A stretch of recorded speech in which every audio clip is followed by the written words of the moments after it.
আমরা জানতে পেরেছি স্বস্তিকাদি এখানে এসছেন, নিজে স্বয়ং খেয়ে গেছেন, উনি বলেছেন তোমার খাওয়া গোটা রাসবিহারী চত্বরে আর নেই। খুবই ভালো। উনি খেয়েছিলেন? হ্যাঁ খেয়েছিলেন। আচ্ছা, দিদি এই জায়গাটাতেই বসে খেয়েছিলেন। এই বেঞ্চটা এখন নতুন। এই মুহূর্তে আমরা আছি ট্রায়াঙ্গুলার পার্ক ফর্টিস হসপিটালের ঠিক উল্টো দিকে সাগরের দোকান, সাগরের হোটেলে আমরা আছি।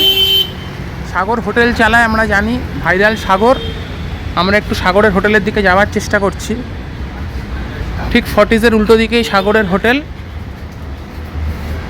আমরা পেয়ে গেছি সাগরকে।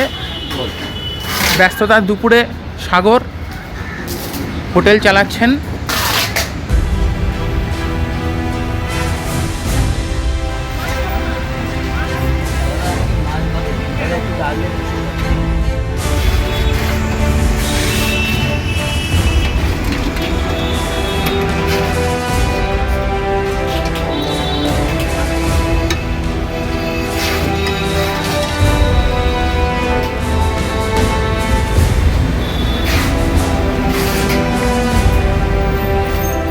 আপনি সাগরদান হোটেলে কবে থেকে খাচ্ছেন?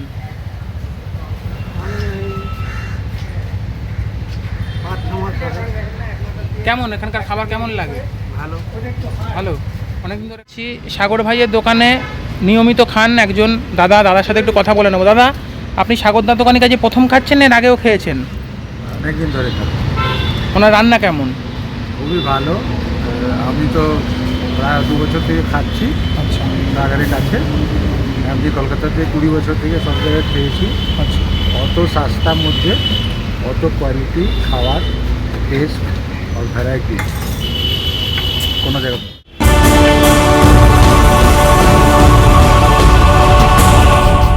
আজকে যে মানুষগুলো আমাকে সাপোর্ট করেছে, আগে মানব সেবা, তারপরে আড্ডা করছে। আর এবার দেখো টাকা পয়সা তো সবাই রোজগার করে, সবাই ইনকাম করে, তো তার মধ্যে যে এত মানুষের ভালোবাসা, এত মানুষ যে ভালো বলে যায়, এটাই জীবনে হয়।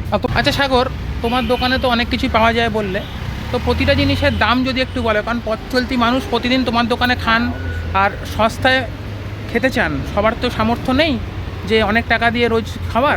ওদের জন্য ভেবেও আজকে দেখো, আজকে একটা কথা, সোশ্যাল মিডিয়াতে জনপ্রিয় যতটা আমি হয়েছি, তাতে আজকে মানুষ যে ভালোবাসা দিয়েছে, মানুষ যে দাঁড়িয়েছে আমার পাশে, সেই হিসাবে দাদা এখনও অবধি, প্রথম দিন থেকে এখনও অবধি আমার দোকানে খাবারের 1 টাকাও দাম বাড়েনি।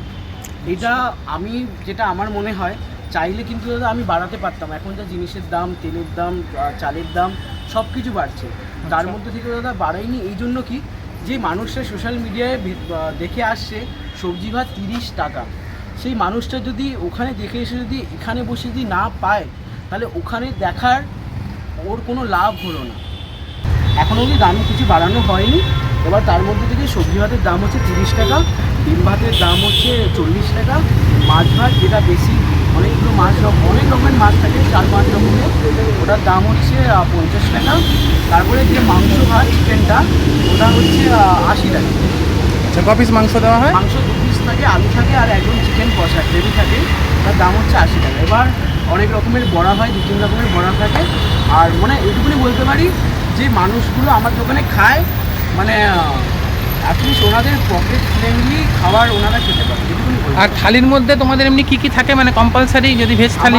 ভেজ থালির মধ্যে একটা ভাজা থাকবে, 1 রকমের চোখা থাকবে, একটা তরকারি থাকবে, ডাল থাকবে, পাঁপড় থাকবে, আর হচ্ছে এই জিনিসগুলো কম্পালসারি। আর আমি নিজের থেকে যেটা দিই হচ্ছে, সেটা হচ্ছে আলু চোখাটা আমি নিজের থেকে একটু অ্যাড করে দিই, আর পাঁপড় ভাজাটাও অ্যাড করে দিই আমি। আর এবার লেবু পেঁয়াজ যখন আমের চাটনি ফাটনি বানাই, ওটাও প্ল্যাটারের মধ্যে অ্যাড থাকে, ঠিক আছে। সোশ্যাল মিডিয়ার দৌলতেই আমরা জানতে পেরেছি স্বস্তিকাদি এখানে এসছেন, নিজে স্বয়ং খেয়ে গেছেন, উনি বলেছেন তোমার খাওয়া গোটা রাসবিহারী চত্বরে আর নেই। খুবই ভালো। উনি খেয়েছিলেন? হ্যাঁ খেয়েছিলেন। আচ্ছা, দিদি এই জায়গাটাতেই বসে খেয়েছিলেন। এই বেঞ্চটা এখন নতুন। আচ্ছা, এই যে নতুন বেঞ্চের পেছনেও একটা জিনিস হচ্ছে, আজকে দিদি আসার পরে আমার জীবনে যে পরিবর্তনগুলো হয়েছে, আর আমি যেটা মনে করি সর্বপ্রথমে এটা আমার ভগবানের আশীর্বাদ, ঠাকুরের আশীর্বাদ, আমাকে যারা মানুষ করেছেন ওনাদের আশীর্বাদ, আর যে আজকে যে স্বস্তিকাদি এত বড় মানুষ আমার দোকানে এখানে আসা, আমার পাশে যে দাঁড়ানো, তার সাথে সাথে সমালোচনার ভিতরেও এখনও অবধি হাসি মুখে দাঁড়াতে পারছি। এই জন্য কি, যে মানুষগুলো আমার জন্য এত করেছে, ওদের অবদানটা এরকম কোনোদিনও ব্যর্থ না যাক। হ্যাঁ, এটাও বলতে পারি, আজকে যে অনেকে মানুষ বলে আজকে সোশ্যাল মিডিয়ায় ভাইরাল হওয়ার পরে তুমি আউটলেট বাড়াও, এ করো সে করো, আমার এটাও দাদা মাথায় আছে, এখনও অবধি এটাও মাথায় আছে কি এত যে মানুষ সমালোচনা করেছে, এত কথা বলেছে, ওই মানুষগুলোকেও প্রশ্নের উত্তর আমাকে দিতে হবে, কিন্তু সেটার জন্য আমাকে ঠাকুরের ওপরে বিশ্বাস, ধৈর্য আর এই জিনিসটা নিয়ে সবসময় চলতে হবে। আর কিছু।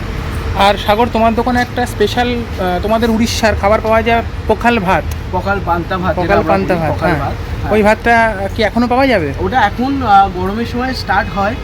এবার এই বছরে একটু শরীর খারাপের জন্য আমি ওটা করতে পারিনি, কারণ ওটা এতগুলো সকাল থেকে রান্নাবান্না, আর এই বছর গরমটাও জানো প্রচণ্ড গরম। এবার যে মানুষগুলো 3টে সাড়ে 3টের সময় আসে, এবার ওনাদেরকে দিই। ওই থালিটার মধ্যে কি কি থাকে? ওই থালিটার মধ্যে ভাত, ডাল, সবজি আর এক রকমের ভাজা, যে যেরকমভাবে চয়েছে। আর দই থাকে সম্ভবত? হ্যাঁ, সব দই দই ওটা ফোড়ন দিয়ে থাকে। আমার দোকান দাদা এটা একটা এরকম দোকান, আমি বলে দিচ্ছি, কাস্টমার নিজের চয়েসে নিজের পছন্দের মতন খাবার খেতে পারে। এটা বাধ্য নেই কি একটা মানুষ আসছে বলে কি ওকে সবজি ভাত, মাছ ভাত খেতে হবে, মাংস ভাত খেতে হবে, যার যেরকম পছন্দ ওটাই। তো আপনারা শুনলেন সাগর ভাইয়ের কথা। বিখ্যাত অভিনেত্রী স্বস্তিকা মুখার্জিও ওনার দোকানে খেয়ে গেছেন। তো খুব কষ্ট করে ভাই ব্যবসা করছে, খুব অভাব দারিদ্রতার মধ্যে। আপনারা সবাই ভাইয়ের পাশে থাকবেন এবং দোকানে এসে খেয়ে ভাইকে একটু সহযোগিতা করে যাবেন।